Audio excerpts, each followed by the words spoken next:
Assalamualaikum.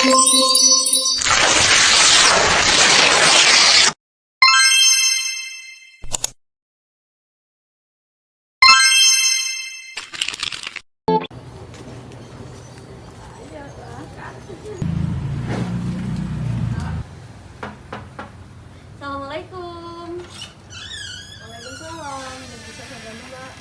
Perkenalkan Mbak, kami dari Bidan Desa Ambar Ketawang. Apakah benar dengan Mbak Berlin? Iya, benar. Ayo silakan masuk, Mbak. Oh iya, makasih. Jadi begini Mbak Berlin, kami Bidan Desa Ambar Ketawang. Saya dengan Bidan Regita dan ini dengan Bidan Indana. Jadi gini Mbak Berlin, kami mendengar bahwasanya Mbak Berlin akan melaksanakan pernikahan dekat-dekat ini. Apakah benar begitu? Oh iya, benar.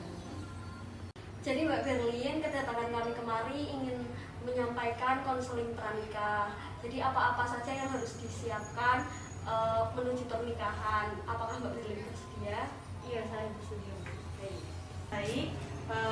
Kalau begitu, di sini ada kontrak waktu kurang lebihnya 10 sampai 15 menit ya, Mbak. Apakah bersedia? Iya, saya bersedia. Baik Mbak Berlin, karena Mbak Berlin sudah siap menikah, maka hal yang harus dilakukan salah satunya adalah screening kesehatan. Nah, sebelum melakukan screening, saya akan memberikan leaflet untuk pelaksanaan prakonsepsi agar jalannya konseling prakonsepsi pada hari ini berjalan secara maksimal. Nah, bisa dibuka Mbak. Di sini ada manfaat screening. Manfaat screening ini antara lain menurunkan angka kematian ibu dan bayi. Kemudian ada mencegah kehamilan yang tidak diinginkan, mencegah komplikasi dalam kehamilan dan persalinan, mencegah kelahiran mati, prematur, dan bayi dengan berat badan lahir rendah, kemudian mencegah terjadinya kelahiran cacat, mencegah infeksi pada neonatal, dan mencegah kejadian underweight dan stunting sebagai akibat dari masalah nutrisi ibu. Apakah ada yang ingin ditanyakan? Maaf Ibu, saya kurang paham. Stunting itu apa ya? Baik Mbak, saya akan menjelaskan tentang stunting. Nah, stunting ini merupakan kondisi gagal tumbuh pada anak balita di bawah 5 tahun akibat dari kekurangan gizi kronis yang menyebabkan anak menjadi terlalu pendek atau pertumbuhan tidak sesuai dengan usia, gitu ya Mbak? Oh, gitu. Saya sudah paham, Bu. Baik Mbak Berlin, selanjutnya ada pemeriksaan screening. Jadi pemeriksaan screening itu pemeriksaan seluruh tubuh meliputi pengukuran berat badan, tinggi badan, lingkar lengan atas, dan lain sebagainya. Nah, pemeriksaan tersebut dilakukan kepada Mbak Berlin dan calon suaminya ya, agar mengetahui kondisi kesehatan masing-masing. Kemudian selanjutnya ada pemeriksaan penunjang. Nah, pemeriksaan penunjang ini ada yang wajib dan ada yang direkomendasikan. Kalau yang wajib itu pemeriksaan kehamilan melalui urin dan pemeriksaan hemoglobin. Jadi kenapa harus ada pemeriksaan kadar hemoglobin? Agar mengetahui kadar hemoglobin dalam darah Mbak Berlin. Kalau kadar hemoglobinnya mencukupi, artinya Mbak Berlin tidak mengidap anemia. Nah, kemudian selanjutnya ada pemeriksaan penunjang yang direkomendasikan seperti pemeriksaan gigi, pemeriksaan kadar gula darah, pemeriksaan kolesterol, pemeriksaan asam urat, pemeriksaan hepatitis B, dan pemeriksaan HIV/AIDS. Apakah Mbak Berlin sudah mengerti? Iya, sudah Ibu. Wah, sangat banyak ya. Iya. Wah, lumayan banyak ya Bu, tapi apakah semuanya harus dilakukan? Baik Mbak, untuk mengetahui seluruh keadaan tubuh Mbak dan pasangan sebaiknya dilakukan pemeriksaan fisik ya Mbak, yang dimulai dari ujung rambut sampai ujung kaki supaya apabila ada hal yang tidak diinginkan sebelum pernikahan masih dapat dicegah ya Mbak. Saya usahakan. Oke, saya lanjut ya Mbak Berlin.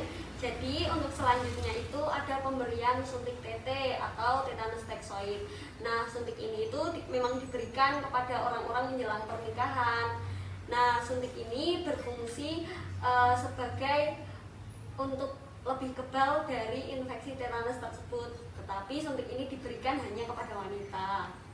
Oh, mengapa hanya kepada wanita aja Mbak? Apakah itu juga wajib? Oh, Nah, Begini Mbak, menurut KUA ini wajib diberikan kepada wanita dikarenakan waktu pertama kali wanita melakukan hubungan seksual itu akan mengalami robekan pada selaput darah. Nah, walaupun tidak semua wanita yang melakukan hubungan seksual akan mengalami robekan pada selaput darah, tapi suntik ini diberikan untuk mengurangi atau mencegah apabila ada luka dan untuk mencegah timbulnya atau masuknya bakteri.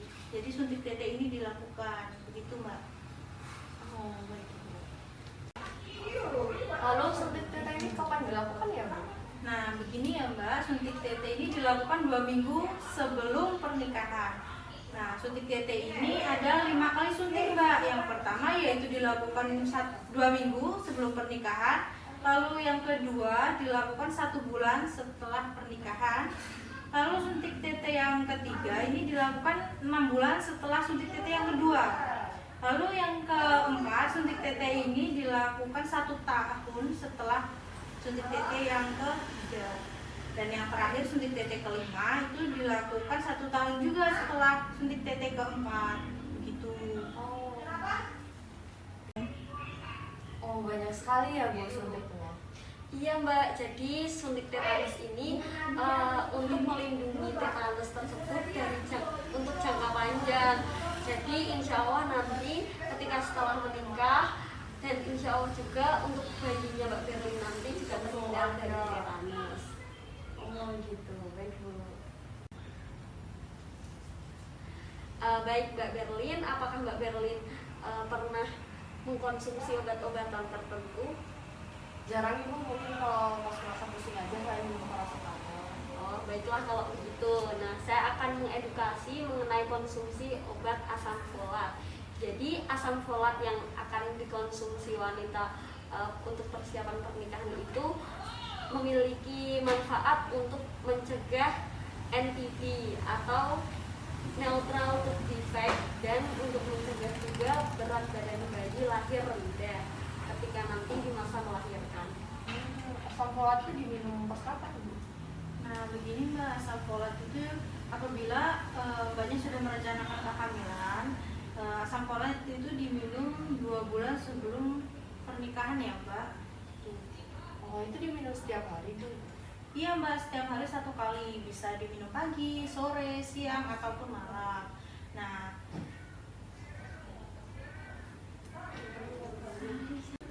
yang penting kandungannya itu 400 mcg dan berhenti minum setelah mengandung dengan usia kandungan 3 bulan. Jadi Mbak, Ibu saya lakukan. Nah, untuk selanjutnya itu ada konsultasi kesehatan, bisa dilihat di leafletnya Mbak. Jadi tujuan diberikan konsultasi kesehatan ini untuk mengetahui status dari kesehatan dari calon mempelai ya, dari Mbak Berlin dan calon suami Mbak Berlin, sehingga dapat memberikan waktu pengobatan apabila ditemukan masalah kesehatan begitu Mbak. Oh, begitu ya Bu. Baik Bu, saya akan melakukan pemeriksaan dan kondisi kesehatan nanti. Apakah ada lagi? ada Mbak, yaitu layanan psikologis yang bertujuan untuk mematangkan calon pengantin dalam menghadapi pernikahan, kehamilan, persalinan, lalu masa nifas dan keluarga berencana. Oh, ternyata banyak sekali yang harus diperhatikan ya Bu. Iya Mbak. Nah, itu kan layanan psikologi itu tadi yang terakhir. Nah, apakah Mbak Berlin sudah mengerti terhadap semua yang kami jelaskan tadi? Oh iya Bu, saya udah tahu. Baik, kalau begitu, apakah Mbak Berlin bisa mengulangi secara ringkas dari hal yang kami jelaskan tadi? Baik Bu, kita tadi membahas manfaat screening, pemeriksaan fisik, suntik TT, asam folat, konsultasi kesehatan, dan pelayanan psikologi. Benar atau tidak Bu? Ya Mbak, benar sekali. Jadi memang Mbak Berlin ini sudah benar-benar paham ya sepertinya. Baiklah, sepertinya Mbak Berlin sudah paham dengan sangat ya atas penjelasan kami tadi. Kalau begitu, jika nanti setelah pernikahan ada yang ingin dikonsultasikan, Mbak Berlin bisa datang ke praktik mandiri bidan. Oke Bu, siap Bu. Baik, cukup sekian Mbak. Kami mohon pamit dulu ya. Terima kasih. Terima kasih ya Bu telah membantu konseling. Ya.